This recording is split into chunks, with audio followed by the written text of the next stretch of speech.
John Joseph Gotti Jr. was the fifth of 13 children. A grandson of Neapolitan immigrants, he found his way as an adolescent on the streets of East New York. Car thefts, muggings. He developed a bit of a temper and a penchant for violence. By his teens, he fell in with a Gambino crew and found a mentor in Gambino underboss Neil Della Croce. Carlo Gambino, on his deathbed, passed over Della Croce and named Paul Castellano his successor as boss. Gotti was incredulous. So from the very beginning, there was a rift between John Gotti and Paul Castellano. A rift that only grew larger as Gotti expanded his gambling and loan sharking outfits while members of his crew built a drug trafficking operation. It was just a matter of time before one of them made a move, and John Gotti moved first. Today, authorities say Gotti is being sought by the FBI for questioning in the murder of the two men who stood in his way for control of the Gambino family.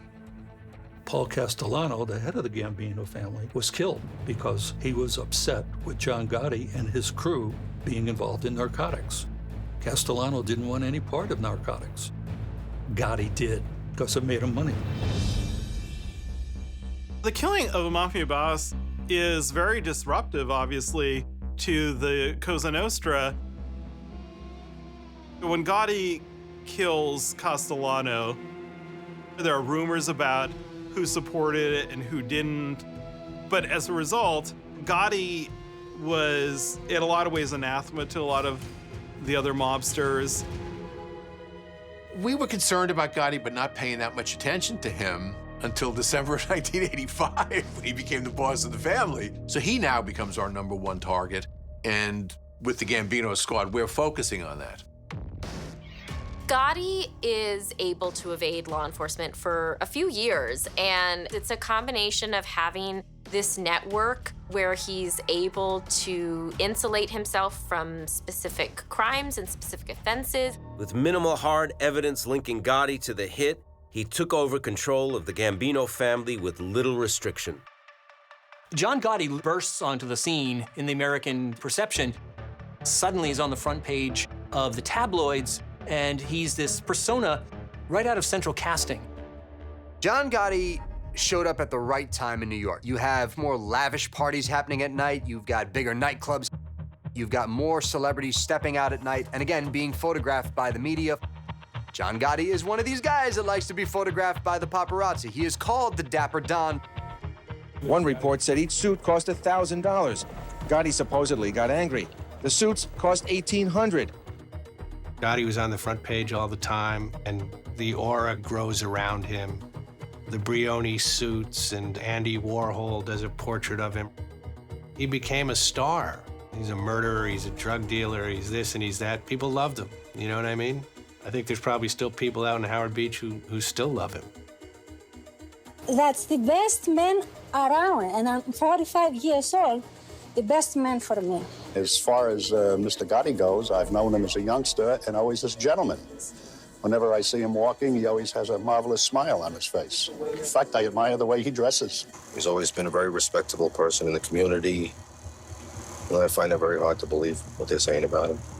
Gotti, more than anybody, was the guy who galvanized that image of the mobster in the 80s.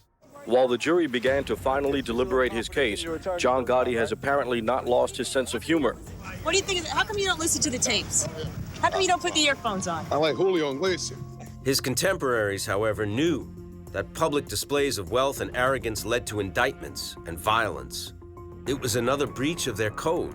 So while Gotti made headlines, members of other families watched begrudgingly from the shadows, namely his old ally from the Bonanno family, underboss Joseph Massino.